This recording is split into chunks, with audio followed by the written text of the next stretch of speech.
सर्व समाज बांधवांना जय जिजाऊ जय शिवराय. मी सचिन हवळे पाटील, संघर्ष योद्धा, मराठा योद्धा मनोज जरांगे पाटील यांनी आता निर्णयाच्या या कंडिशनला आलेले आहेत. आज आचारसंहिता लागलेली आहे आणि या सरकारने कसल्याही पद्धतीचा मराठा समाजाला जो आरक्षण द्यायला पाहिजे होतं त्या आरक्षणावर ठोस भूमिका घेतली नाही. आज 3 वाजेपर्यंत आचारसंहिता लागेपर्यंत मनोज जरांगे पाटील यांनी सरकारला वेळ दिला होता आणि तो वेळ संपलेला आहे आणि मनोज जरांगे पाटील यांनी दंड ठोपटलेला आहे.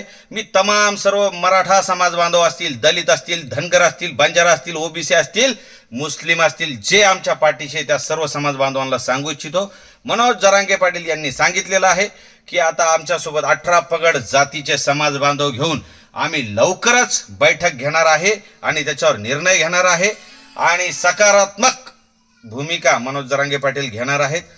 आज मनोज जरांगे पाटील घोषणा करू शकत होते, पण त्यांनी डे 1 पासून, पहिल्या दिवशीपासून आपण बघतो आंदोलन चालू झाल्यापासून समाज बांधवांना विचारात घेतल्याशिवाय कुठलाही निर्णय घेतलेला नाही. जे घ्यायचं ते लाईव्ह घ्यायचं असं त्यांची भूमिका आहे आणि मनोज जरांगे पाटील हे व्यापक मोठी बैठक लगेच ताबडतोब लावणार आहेत आणि त्या बैठकीत मनोज जरांगे पाटील सर्वांचा विचार घेऊन लढायचं नाही लढायचं का तटस्थ राहायचं ही भूमिका घेणार आहेत. पण एवढं मनोज जरांगे पाटील यांनी सांगितलेलं आहे की मराठ्यांनो, या वेळेला आपल्या लेकरा बाळांकडे बघून, कारण आजपर्यंत आपण कोणी 1500 रुपयात विकलं गेलं, कोणी मटणाच्या पार्ट्यावर विकलं गेलं, कोणी दारूच्या पार्ट्यावर विकलं गेलं, तसं न करता आपल्या लेकराचा चेहरा डोळ्यासमोर ठेवा आणि निवडणुकीला सामोरं जायचं आहे.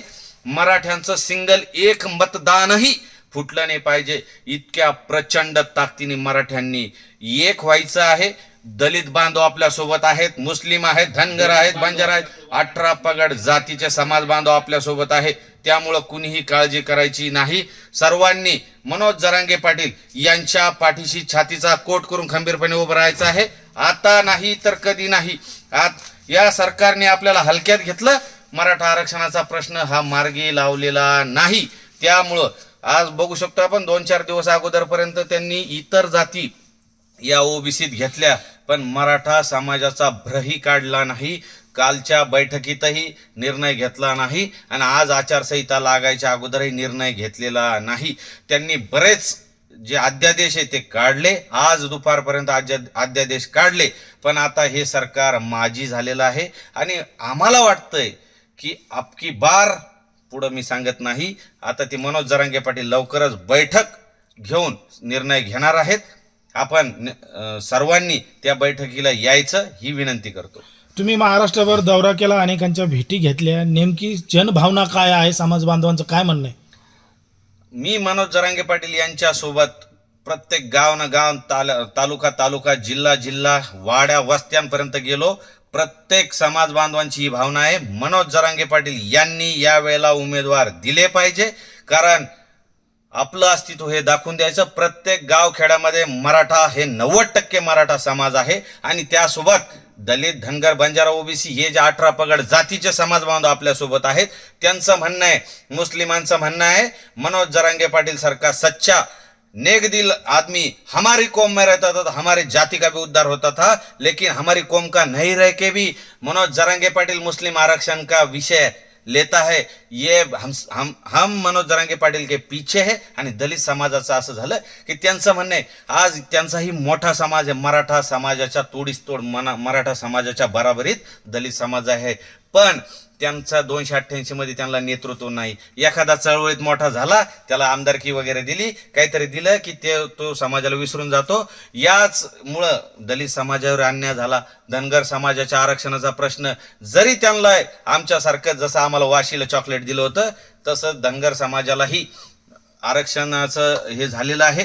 पण धनगर समाज पूर्ण ताकदीने आमच्या सोबत आहे, ओबीसी समाज पूर्ण ताकदीने आमच्या सोबत आहे. 2-4 जर ओबीसी नेते सोडले तर सगळे ओबीसी नेते, ओबीसी समाज हा आमच्या सोबत आहे, कारण मराठे हे ओबीसीत आहे. ओबीसीत एवढ्या नोंदी आमच्या सापडल्या. हैदराबाद गॅजेट आम्ही दिले, 17 गॅजेट दिले, तरीही या सरकारने मराठ्यांना हलक्यात घेतलं. सरकारच नाही महाविकास आघाडीच्या सरकार अगोदर होतं, त्यांनी अगोदर सत्ता भोगली, नंतर यांनी भोगली, सत्ता उपभोगायचं कोणी राहिलेलं नाही. आता बैठकीमध्ये आम्ही सर्व समाज बांधव मनोज जरांगे पाटील यांना विनंती करणार आहे, ताबडतोब दादा 288 लढायची ही प्रत्येक सर्वसामान्याची भावना आहे. मनोज जरांगे पाटील यांना आम्ही बैठकीत सांगणार आहोत आणि मनोज जरांगे पाटील आम्हाला विश्वास आहे की तो निर्णय घेतील आणि सर्वसामान्य दगड धोंडे गावखेड्यातले हातगाडी चालवणारे, रिक्षा चालवणारे सर्वसामान्य, ज्याप्रमाणे स्वर्गवासी बाळासाहेब ठाकरे यांनी सर्वसामान्य टपरीवाले, हातगाडीवाले, फुलं विणणारे म्हणजे हार बनवणारे असे लोक आमदार केले होते, तीच सिच्युएशन आज आलेली आहे. पण हे जे आहेत हे कट्टर राहतील. मनोज जरांगे पाटील यांच्या हातात रिमोट कंट्रोल राहील. जो ही निर्णय या चळवळीत घ्यायचा तो मनोज जरांगे पाटील एकमेव व्यक्ती असतील ते घेतील आणि त्यांच्यासोबत जो 18 पगड जातीतले जे समाज बांधव आमच्या सोबत येत आहेत त्या सर्वांचा विचार घेऊन मनोज जरांगे पाटील लवकर निर्णय घेतील अशी अपेक्षा आहे. मनोज जरांगे पाटलाने कुठल्याही दगडाला शेंदूर फासायचं सांगितलं, हे मराठे फासल्याशिवाय राहणार नाही. फक्त एक हे दादाने निर्णय घ्यावा आणि 288 जागा आपण निवडून आणू आणि दुसऱ्या दिवशी विशेष अधिवेशन घेऊन मराठा, मुस्लिम, धनगर आरक्षणाचा प्रश्न मार्गी लावून या सर्वसामान्य शेतकऱ्यांच्या, कष्टकऱ्यांना न्याय द्यायचा ही आमची भावना आहे. त्यांच्या पीकमालाला भाव द्यायचा, शिक्षण मोफत करायचं, नोकऱ्या उपलब्ध करायच्या, या सगळ्यासाठी सर्वसामान्य शेतकऱ्याचं, कष्टकऱ्याचं पोरग मनोज जरांगे पाटील लढते. आणि मी तमाम सर्व जे लाईव्ह बघताय त्या सर्वांना विनंती करतो, हा व्हिडिओ प्रचंड प्रत्येक मराठा समाज बांधवांपर्यंत, मुस्लिमांपर्यंत, दलितांपर्यंत, 18 पगड जातीच्या समाज बांधवांपर्यंत शेअर करा. आणि हे जे चॅनल आहेत, जे न्यूज चॅनल आहेत, त्या चॅनलला फॉलो करून ठेवा, सबस्क्राईब करून ठेवा. वेळोवेळीच्या लाईव्ह अपडेट तुमच्यापर्यंत आम्ही या चॅनलच्या माध्यमातून देण्याचं काम करणार आहे. त्यामुळं आम्ही न्यूज चॅनलचं व्ह्यूज वाढावं म्हणून हा लाईव्ह केलेला नाही, पण तुमच्यापर्यंत या काळामध्ये अपडेट पोहोचावी हा हेतू आहे. त्यामुळं लाईक करा, कॉमेंट करा, कॉमेंटमध्ये हे लिहा तुम्हाला आता काय वाटतंय, मनोज दादांनी काय करायला पाहिजे. जर जरांगे पाटलांनी उमेदवार दिले तर किती जागा निवडून येऊ शकतात, काय वाटतं तुम्हाला? 288च्या 288 जागा या मनोज जरांगे पाटील आणि आमच्यासोबत असलेला समाज, 54 जागा ह्या SC ST साठी राखीव आहे. मनोज जरांगे पाटील यांनी पहिल्याच डिक्लेअर केलं होतं की आम्ही लढू किंवा नाही लढू, पण ज्या 54 जागा राखीव आहेत त्यांना आम्ही पूर्ण सहकार्य करू अशी भावना अगोदर मनोज दादांनी बोलून दाखवलेली. आजही मनोज दादाची तीच भावना आहे की MMD मराठा, मुस्लिम, दलित हे सगळे एकत्र आले पाहिजे. आणि 288 कसे निवडून येऊ शकतात सर? आज देशात जगातल्या बलाढ्य जाती आहेत, मराठा, मुस्लिम, दलित, धनगर, बंजारा आणि OBC 6 जाती, या मोठमोठ्या जाती. आणि या पूर्ण आपण बघितलं आज नारायणगडावर, तुम्ही बघितलं 1.5 कोटी समाज सभा ऐकत होता आणि 1.5 कोटी समाज 30-30 किलोमीटरपर्यंत 6 येणारे रस्ते टोटल जाम होते. इतकी प्रचंड गर्दी. आज हे राजकारणी जे आहे हे सगळे जेवढे राजकीय पक्ष आहेत, 10च्या 10 पक्ष, या 10 पक्षाने मिळून जरी तेवढी गर्दी जमवायचं म्हणलं, त्यांना हजार रुपये जरी दिले, आलिशान AC गाड्या दिल्या, त्यांना जेवण दिलं, मटण दिलं, दारू दिली, तरी त्यांच्याकडून येऊ शकत नाही. पण आमच्या सर्वसामान्य शेतकऱ्याच्या मनोज जरांगे पाटलासाठी 3 कोटी माझ्या अंगावर शहर आहे. 3 कोटी मराठे आले होते. 3 कोटी फक्त मराठे नव्हते, त्यामध्ये मुस्लिम होते, दलित होते, धनगर होते. मुस्लिमांनी सर ज्या गाड्या आमच्या नादुरुस्त झाल्या मोफत पंक्चर काढून दिले, ब्रेक फेल झाली मोफत काम करून दिलं.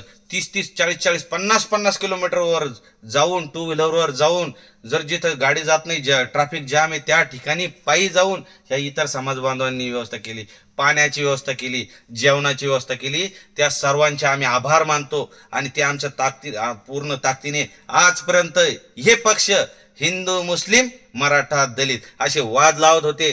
पण आता आणि अगोदर काय म्हणलं जात होतं, हिंदू खतरे में नाही, मराठा खतरे में है, मुस्लिम खतरे में, दलित खतरे में है. हे या जाती संपवण्याचं काम चाललंय. आणि हे सगळे राजकीय पक्ष आणि सगळे राजकारणी हे स्वतःचे खळगे भरण्याचं काम करत आहे, जातीमध्ये भांडणं लावण्याचं काम करत आहे. आणि सगळ्या लोकांना कळून चुकलेलं आहे की जातीवाद करून आता कुणाचं भलं होणार नाही. आज आपल्याला खाण्याला लागत नाही. आज आपण दिवसभरात सर्व जाती धर्माचे समाज बांधव गुन्ह्या गोविंदाने नांदतो हे प्रत्येकाला कळलेलं आहे. त्यामुळं महाराष्ट्र हा सुजलाम सुफलाम आहे. आणि आपण बघू शकतो या काळामध्ये कसल्याही पद्धती हे 1.5 वर्षापासून आंदोलन चालू आहे, कुठंच हिंसाचार नाही. आमचे समाज बांधव नारायणगडावर कोटीच्या संख्येने आले शांततेत, गेले शांततेत. पण काही समाजकंटक रोजांनी पाठवण्यात आले. त्यांनी आमच्या गाड्यांवर दगडफेक केली. त्यांनी रस्ता आमच्या बांधवांनी जर विचारलं, हे लोक रस्त्यात उभं राहून त्यांनी रस्ता भरकटवण्याचं काम केलं. मराठा भरकटत नसतो. फक्त मनोज जरांगे पाटील यांच्या भूमिकेकडे लक्ष ठेवणे.